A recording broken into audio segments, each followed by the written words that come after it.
मोक्षित जी दिल्ली से। राधे राधे। राधा वल्लभ श्री हरिवंश महाराज जी, आपके चरणों में कोटि कोटि प्रणाम। महाराज जी, आपकी और श्री जी की कृपा से नाम जप करने का प्रयास करता हूँ और ये आशा है कि श्री जी से अनंत प्रेम हो जाए।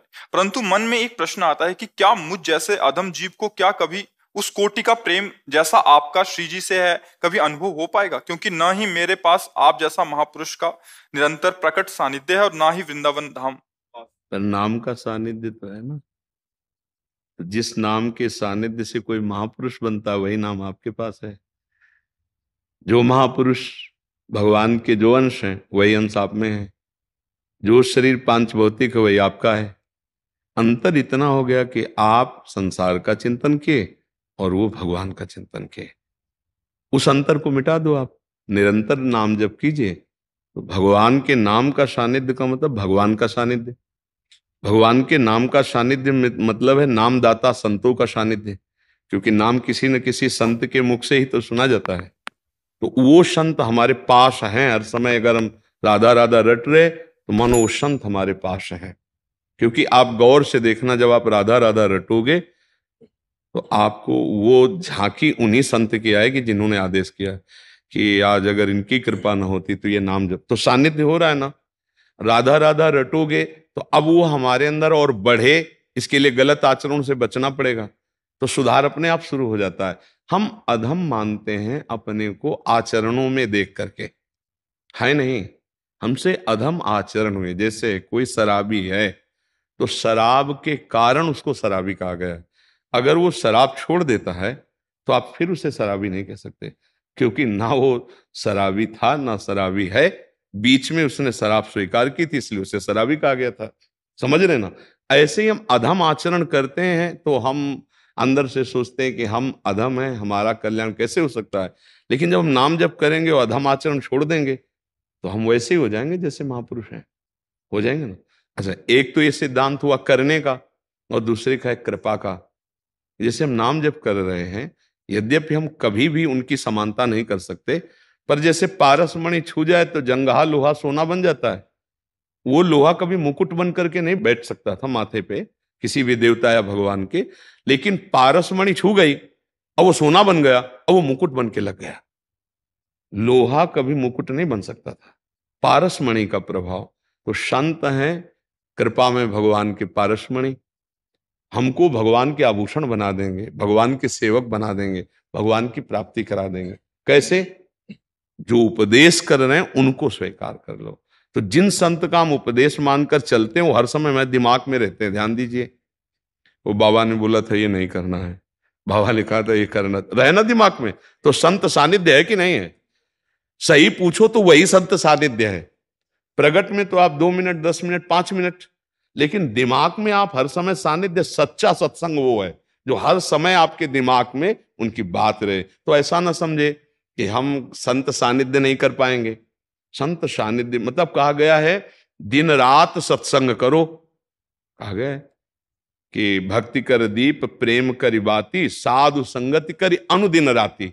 रात दिन, तो रात दिन कौन साधु महात्मा के पास बैठा रहता है भाई? फिर महापुरुषों का कथन क्या है? रात दिन उनकी आज्ञा में हो ना। तो आप बाबा बोले थे सोते समय ऐसा करना चाहिए, बाबा दिमाग में है। बाबा बोले थे जग करके ऐसा कर, 5 भक्तों का नाम लेना चाहिए, ये कर, बाबा बाबा है ना दिमाग में। वो गुरु जी बोले थे ऐसा, वो संत जी ऐसा बोले थे, वो है ना। तो संग हो रहा है ना उनका, यही है रात दिन साधु संग। हमारे पास रहकर यदि आप हमारी बात नहीं मानते तो आप हमारे संग में नहीं हो। दूर रहकर हमारी बात मानते हो तो तुम्हें समझ में आएगा कि हर समय हम हैं। और फिर कभी कभी स्वप्न में दिखाई देने लगेंगे, और कभी कभी बैठे बैठे आपको लगेगा कि मानो बाबा हमारे को उपदेश कर रहे हैं। तन्मयता हो जाए ना तो ये भी अनुभव होने लगेगा। बैठे बैठे दिमाग एकदम बिल्कुल घसीट गया तो मानो आप उन्हीं से बात कर रहे हैं। देख लो बाबा आपने कहा था हम प्रयास तो कर रहे हैं लेकिन सफल नहीं हो पा रहे, सामने बात कर रहे हो, ऐसा लग रहा है कि आप बाबा से बात कर रहे हो, लगेगा ना। ये सानिध्य है।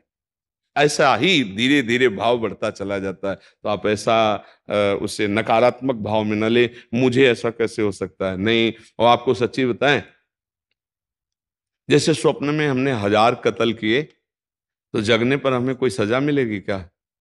ऐसे ही हमसे अज्ञान में पाप हो गए हैं, अब हम धीरे धीरे जाग रहे हैं ज्ञान में, वो सब भस्म हो जाएंगे। पक्का मान लो हमारी बात, वो सब भस्म हो जाएंगे।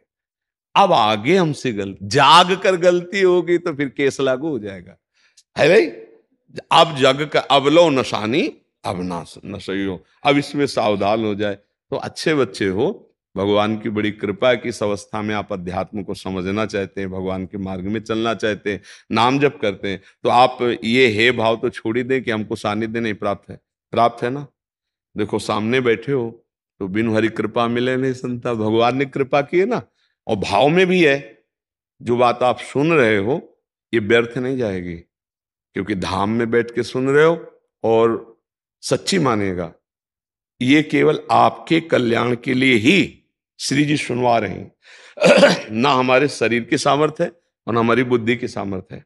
दोनों से असमर्थ होने पर भी भगवान जो आपको सुनवा रहे हैं, तो ये व्यर्थ नहीं जाने वाला।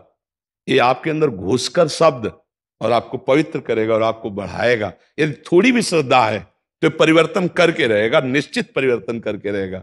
यदि हम कोई स्वार्थ बुद्धि रखकर आपको उपदेश करें तो उसमें वो शब्द में वो पावर नहीं होगा कि आपका परिवर्तन हो जाए। यदि आपके परिवर्तन के ही लिए सिर्फ बोला जा रहा है तो वो आपका परिवर्तन करके ही रहेगा शब्द, वो आज नहीं तो कल निश्चित, वो व्यर्थ नहीं जाए। अमोघश्च महासंगस्तु दुर्लभ हो अगम्यो अमोघश्च, निश्चित भगवत प्राप्ति होती है। जो एक क्षण महापुरुष की बात मान ले तो परिवर्तन जीवन का शुरू हो जाता है ना। तो आप ये निरंतर सोचो कि मुझे संतों का सानिध्य प्राप्त हो गया है। ऐसा ना सोचो कि मुझे कभी जीवन में दोबारा ना मिलो हमसे, और हमारी बात मानते रहो। अगर आगे का रास्ता ना खुलता जाए तो हमें बताना, पूछने की जरूरत नहीं पड़ेगी, रास्ता आपको दिखाई देता चला जाएगा। ये टार्च है, तुम्हें लग रहा है बहुत छोटी सी है, राधा, ये टार्च आपको सच्चिदानंद में स्थित कर देगी, तुम्हारे मार्ग को प्रकाशित करती चली जाएगी। एक एक कदम आपको प्रकाश मिल रहा है तो मंजिल आपको प्राप्त हो जाएगी। ऐसा नहीं कि हाइलोजन जैसा हो कि पूरा ऐसा, ऐसा कुछ हो कि एक बार में रास्ता दिखाई, ऐसा नहीं। एक एक कदम सिर्फ दिखाई देगा, क्योंकि अगर तुम्हें दूरी दिखाई गई तो हार जाओगे। इसलिए अगला कदम केवल तुम्हें रखना है और उतना प्रकाश है तो आगे का मार्ग खुलता चला जाएगा। और अगर गलती करोगे तो वही मार्ग रुक जाएगा। गलती करोगे तो वही मार्ग पर नष्ट नहीं होगा। ये ऐसा मार्ग, कदम पीछे नहीं होंगे। 100 बार नाम जपा है तो 99 बार से नहीं शुरू होगा, 101 से शुरू होगा। यह अध्यात्म है, ये परमार्थ है। ठीक है, आप मस्त रहो एकदम, ऐसा नहीं, निगेटिव नहीं सोचना, नकारात्मक सोच को हटाना है। नकारात्मक सोच ही तो हमें जलाती है। नहीं नहीं कि अब हमको तो वृंदावन ही रहना पड़ेगा क्योंकि साधु संग से ही कल्याण होता, ऐसा नहीं। यही असली साधु संग है, जो दिमाग से साधु संग हो। वो हमारे समय, हर समय माइंड में बैठे हुए, हमारे हृदय में बैठे हुए प्रेरणा देते रहते हैं।